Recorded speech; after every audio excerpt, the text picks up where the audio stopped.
본 영상에 사용된 이미지는 이해를 돕기 위한 재현 장면입니다. 실제 기록과 증언을 바탕으로 구성되었습니다. 1949년 겨울이었죠.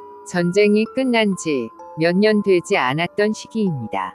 겉으로는 모두가 일상으로 돌아간 듯 보였지만 어딘가 아직 긴장이 남아있던 때였어요. 메릴랜드의 한 조용한 주택가.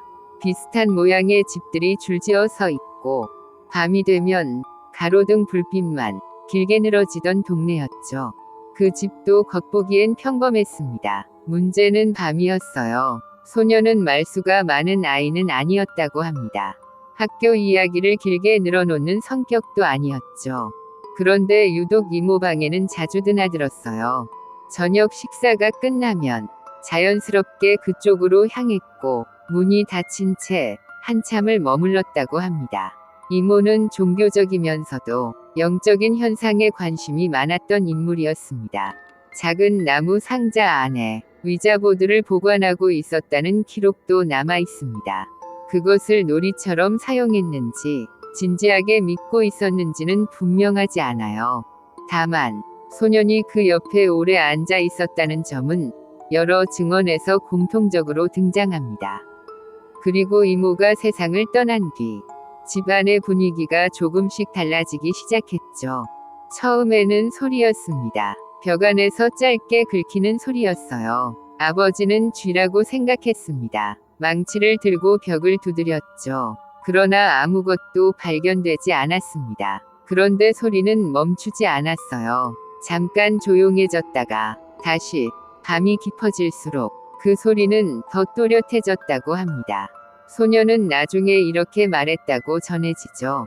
그 소리가 자신의 이름처럼 들렸다고요. 그리고 그날 밤 침대가 내려앉습니다. 누군가 무릎을 올려놓은 것처럼 아주 천천히였어요. 어머니는 복도에 서 있었다고 합니다. 문을 반쯤 열어둔 채로요. 그녀는 분명히 보았다고 말했습니다. 침대가 움직였다고요. 아버지는 쉽게 받아들이지 않았습니다. 집이 오래되어 생긴 현상일 수 있다고 설명했죠. 하지만 그날 이후 식탁의 분위기는 눈에 띄게 달라졌습니다. 대화는 짧아졌고 시선은 자주 엇갈렸어요. 집안에는 설명하기 어려운 긴장이 흐르기 시작했습니다. 소녀는 병원으로 옮겨졌습니다. 의사는 여러 차례 질문을 반복했습니다. 최근 스트레스는 없었는지, 이상한 소리를 들은 적은 없는지요. 검사 결과는 특별한 이상이 발견되지 않았습니다. 사춘기 반응일 가능성도 제시되었죠. 그러나 부모는 안심하지 못했어요. 밤마다 반복되던 현상은 멈추지 않았기 때문입니다. 결국 교회가 개입하게 됩니다. 가톨릭 교회는 엑소시즘을 매우 제한적으로 허용합니다. 처음 방문한 신부는 조용히 방을 둘러보았다고 합니다. 겉으로 보기에 특별한 점은 없었죠. 그는 돌아가기 전 짧은 메모를 남깁니다. 관찰 필요. 며칠 뒤 그는 다시 방문합니다. 그리고 일지에 기록합니다. 침대 움직임 확인. 짧은 문장이었지만 그 의미는 결코 가볍지 않았어요. 첫 의식이 시작됩니다. 촛불 4개, 성수, 라틴어 기도. 처음에는 아무 일도 일어나지 않았습니다. 10분, 15분이 흐른 뒤 방 안의 공기가 묘하게 무거워졌다고 합니다.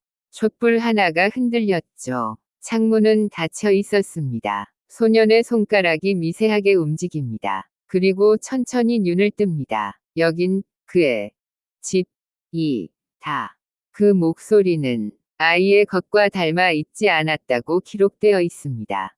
촛불이 꺼집니다. 신부는 기도를 멈춥니다. 확신하지 못한 채였어요. 이틀 뒤 두 번째 의식이 진행됩니다. 이번에는 보조 신부가 동행합니다. 기도가 시작되자 침대가 분명히 흔들렸다고 합니다. 십자가가 기울고 성수가 바닥에 튀었습니다. 소년의 입에서 낮고 거친 목소리가 흘러나옵니다. 그는 약하다. 보조 신부는 벽을 붙잡고 서 있었다고 전해집니다.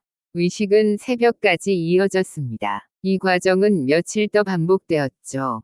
신부는 점점 지쳐갑니다. 일지에는 짧은 기록만 남습니다. 저항 강함, 의식 지속, 그리고 어느 날 밤 아무 일도 일어나지 않았다고 합니다. 침대는 움직이지 않았고 벽은 조용했습니다. 소녀는 깊이 잠들어 있었어요. 일지에는 단 한 줄이 남습니다. 현상 없음. 교회는 사건을 공식적으로 공개하지 않았습니다.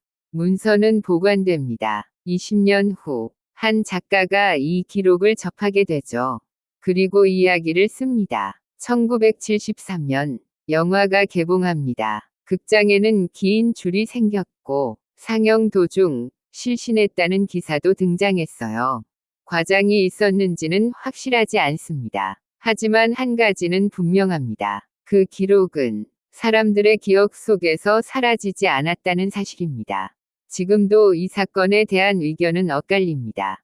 집단 심리였다는 주장도 있고 청소년기의 정신적 반응이라는 분석도 존재하죠. 교회는 단정하지 않습니다. 그저 설명되지 않는 현상이라는 표현만 남깁니다.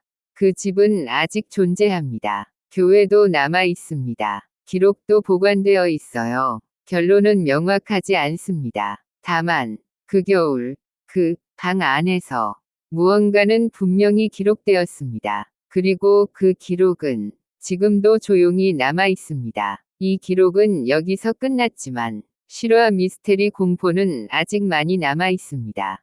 다음 이야기도 실제 기록을 바탕으로 공개됩니다. 놓치지 않으려면 지금 구독해두세요.